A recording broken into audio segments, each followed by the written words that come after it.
drank from the cup of my comforts again and again.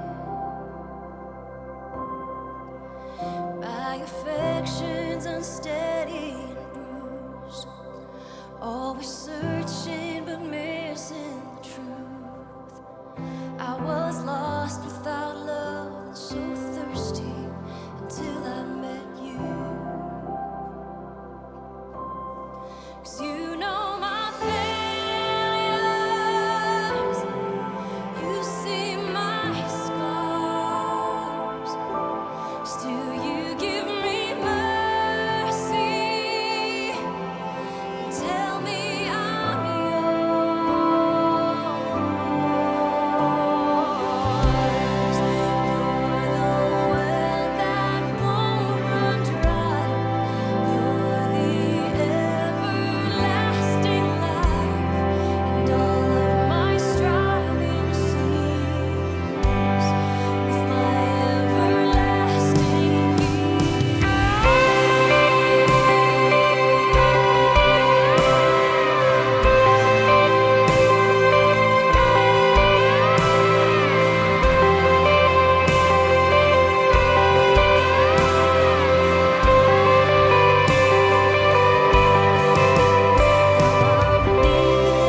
So for the first two verses, the guitars are out completely, and then guitar 2 comes in on some swelling chords on the first pre-chorus.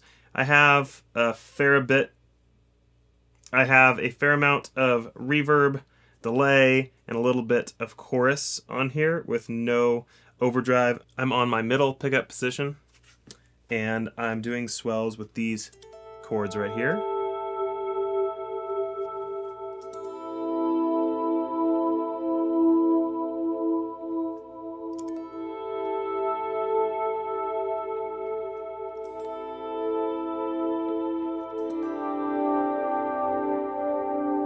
So the first shape, on the high E, 12th fret, on the B string, the 10th fret, and on the G string, the 12th fret. That's that first shape. Second shape is just the E, B, and G on the 5th fret. And then that last shape that you saw me do is the E and the B are on the 3rd fret, and the G is on the 5th fret, like that. So just basically using this as kind of the F shape, this is the A minor shape, and this as the G shape. And feel free to mess around with that. And then on the chorus, I'm just playing basic, regular, open C-shaped chords following the chord progression. But I keep my first finger planted pretty much the whole time, so standard C shape right there. And then it does walk down to a quick G over B, so it goes like this, and then making sure you're grabbing that B note there, and then A minor, and then it goes to a G. Again, my first finger's planted. Now an F, bending my thumb over to grab that F on the low E string, and then back to G. And you can kind of add that lead line if you want it. So G with that open B string 1st fret, B string 3rd fret. So basically just following the chord progression, basic swells for that part. Then the little turnaround after chorus 1 goes like this.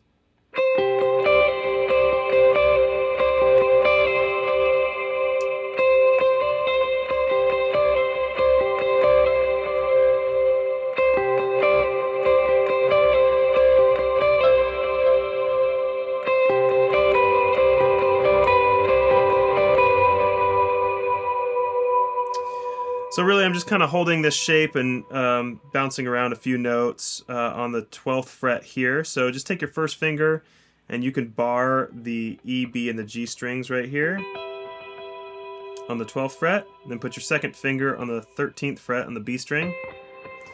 And that's where it's going to start. 13th fret.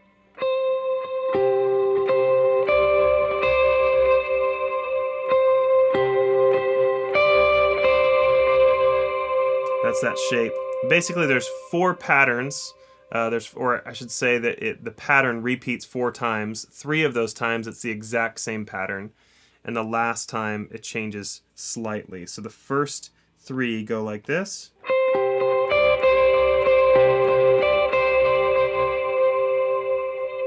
I should say they do it 3 times.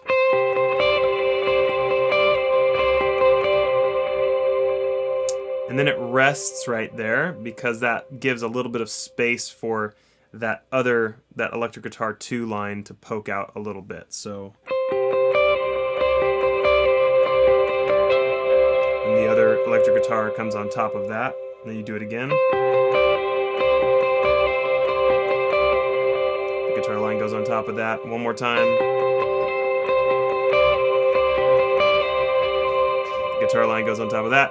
And then it changes it up slightly.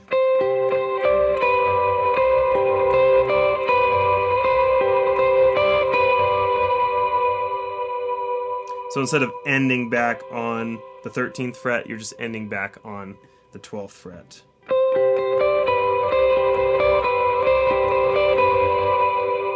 And then you could resolve it like this, basically a high D shape on the 12th and 13th fret, or you can come immediately down here and catch the C.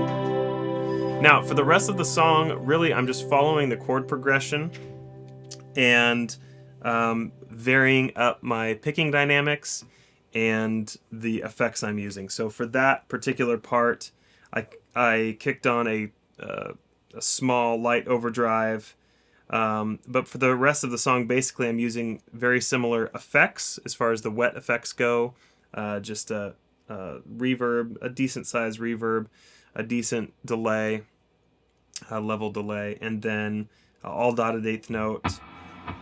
And basically I'm just gonna build as the song builds and do these chords. And something that I like to do a lot is just change my tone based on my pickup position. So in the middle right here, it kind of sounds chimey and cleanish, but then you go to the bridge position.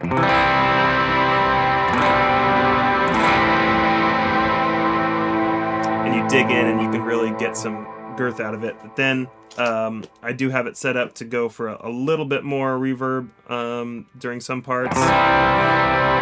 Excuse me, a little more overdrive. It's the same reverb setting. And then finally in the bridge, there's a part where I kick on a little bit more overdrive still.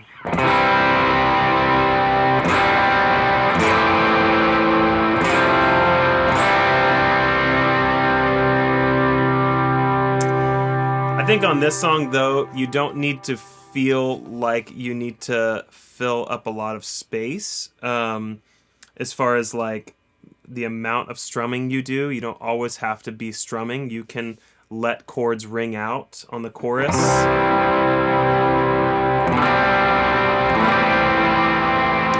Kind of let the effects carry the guitar, and then also just let there be space for other things. There's lots of strings in the song that are really beautiful. You want to leave space for that, and obviously just leaving space for the lead vocal. But that's pretty much it. Follow the chord chart and the chords here for the rest of the song, and that's the Electric Guitar 2 part for Living Water.